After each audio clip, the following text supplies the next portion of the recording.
ભરૂચ જિલ્લાના ઝઘડા તાલુકાના હરિપુરા નજીકથી ગેરકાયદેસર બાયોડીઝલના જથ્થા સાથે એક ઇસમને ભરૂચ એલસીબીએ દબોચી લઈ અન્ય બે ઇસમોને વોન્ટેડ જાહેર કરી ઝડપી પાડવાના ચક્રો ગતિમાન કર્યા છે।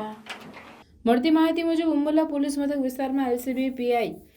આરકે ઢોરાણી સ્ટાફ સાથે પેટ્રોલિંગમાં હતા તે દરમિયાન ટીમને બાતમી મળેલ કે ઝઘડા તાલુકાના હરિપુરા ગામ નસીબમાં સિકોતર માતાના મંદિર પાસે